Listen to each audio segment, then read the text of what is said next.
지난 편에서 얀센 부등식을 소개했었죠.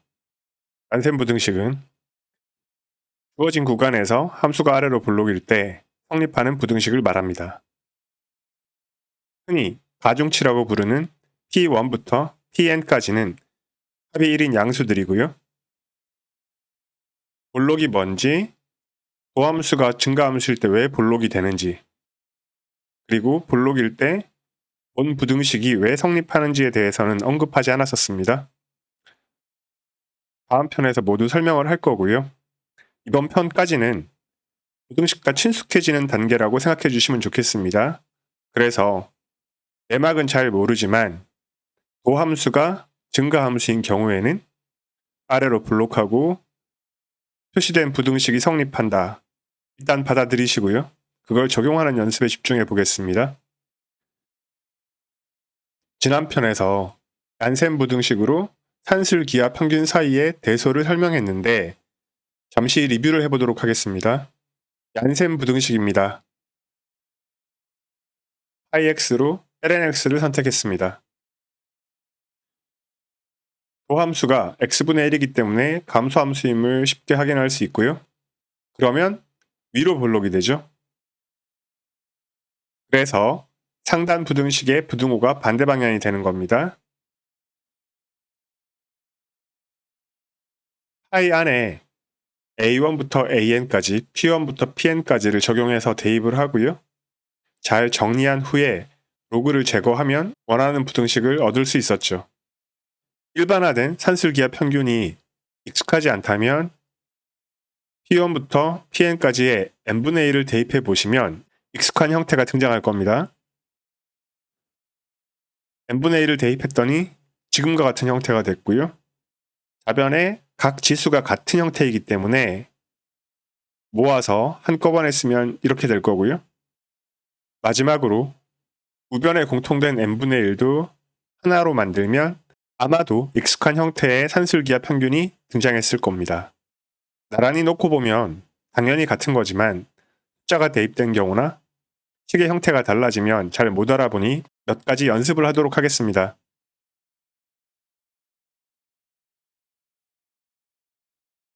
두 문자 A, B에 대해 P1, P2를 각각 4분의 3, 4분의 1로 두었습니다.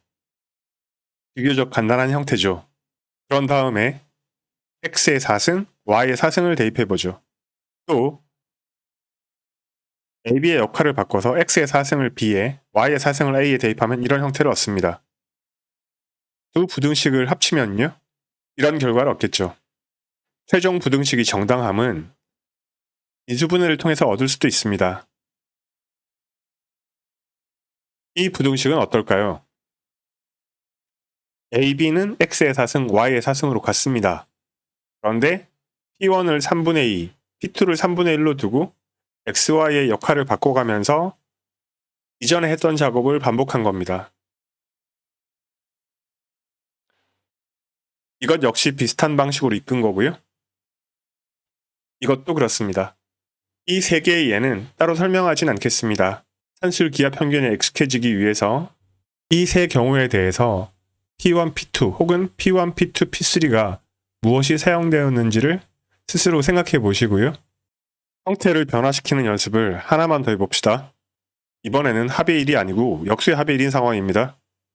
A의 P분의 1승, B의 Q분의 1승이 산술 평균인 T분의 1 곱하기 A 더하기 Q분의 1 곱하기 B보다는 작거나 같다라는 형태가 되겠죠?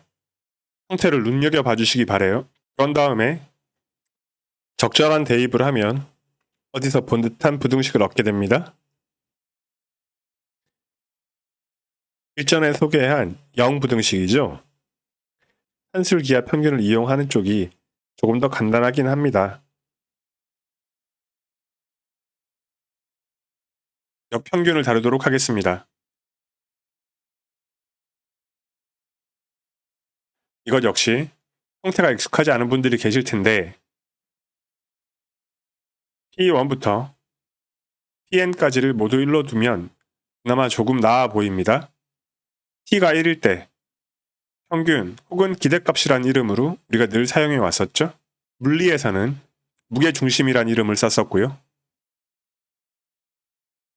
t가 2인 경우는 분산이라고 부릅니다. 물리에서는 관성 모멘트라고 했을 거고요. 역 평균이 왜 중요한지는 더 설명 안 드려도 될 것 같습니다. 우리의 주된 관심사는 부등식이므로 역 평균들 사이에 대소에 집중을 해보죠. S보다 T가 크면 임의의 실수에 대해서 성립하는 부등식이지만 증명의 편의를 위해 ST가 모두 양수인 경우만 생각하겠습니다. 얀센 부등식을 불러오고요. 어떤 파일을 불러올 것인가? 이 경우에는 X의 유승입니다. U는 S분의 T, S보다 T가 크다고 가정했으니 U는 1보다 클 겁니다. 미분을 해보면 U 곱하기 X의 U-1승 U가 1보다 크다고 했으니 증가함수겠죠? 그러면 파이는 아래로 블록입니다. 파란 선 위에 얀센 부등식의 파이를 X의 유승으로 바꿔치기 한 겁니다. 하단의 부등식은 X 대신 A가 들어가 있죠?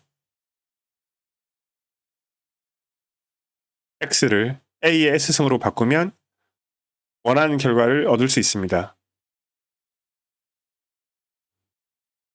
좌변에 X1부터 Xn까지의 A1S승, A2S승, ANS승을 대입하고요. 문제는 우변인데 U가 S분의 T였습니다. A의 S승을 다시 S분의 T승을 하면 T승이 될 겁니다. 그 결과 우변이 등장을 했고요. 마무리는 양변에 T분의 1승을 해주면 될 겁니다. 최종적으로 역평균 부등식을 얻었죠. 이처럼 얀센 부등식은 다양한 함수를 적용하기 때문에 얀센 부등식이 정당하다라는 것보다 적용하는 게 훨씬 까다롭습니다. 그래서 먼저 적용하는 연습을 하고 있는 거고요. 다수의 부등식은 간단한 형태로부터 쉽게 확장이 됩니다. 얀센 부등식도 항이 2개일 때 성립하면 n개의 변수를 가진 경우도 쉽사리 얻을 수 있습니다. 확인해 봅시다. 숫자로 된 예를 가지고 설명하는 쪽이 빠를 것 같습니다. S와 T의 선택은 합의 1인 한 자유롭습니다. 그 점을 명심하시고요. 사이에 세 항을 집어넣습니다. 우리가 사용할 수 있는 거는 두 항 사이의 부등식이고요. 첫 두 항을 3분의 2 곱하기 얼마로 묶은 다음에 마지막 항만 따로 두었습니다. 함수 안에 3개의 항이 있지만 크게 보았을 때 2개의 항처럼 보이게 만들 수 있죠. 중괄호로 묶어서 하나의 항처럼 취급했던 것이 여전히 파이 안에 남아 있습니다. 다시 한번 두 항에 관한 얀센 부등식을 적용합니다. 그리고 3분의 1을 각각의 2분의 1과 곱해주면 원하는 결과를 얻게 되겠죠. 이 과정을 수학적 기납법으로 확장하면 n개에 관한 부등식을 얻을 수 있습니다. 과정은 위의 예를 보면 충분히 이해가 될 겁니다. 마지막 항인 pnxn을 하나의 항으로, 그리고 나머지를 또 다른 하나의 항으로 보는 거죠. 나머지 항 앞에 1-pn을 곱하고 1-pn으로 나누었습니다. 중괄호로 묶인 부분에는 n-1개의 항이 있을 겁니다. 두 항에 관한 얀센 부등식을 적용해서 지금과 같은 형태를 만들고요. 파이 안에 남아있는 부분에 기납 과정을 적용하면 증명은 완성이 됩니다. 두 항에 관한 부등식을 n항에 관한 부등식으로 확장하는 것까지 알아보았습니다. 앞서 말씀드린 바 볼록의 정의, 볼록과 동치인 필요 충분 조건들, 그리고 도함수가 증가인 것이 어떻게 볼록과 연관되는가는 다음 편에서 마저 정리하도록 하겠습니다. 이번 편은 여기까지입니다. 수고하셨습니다.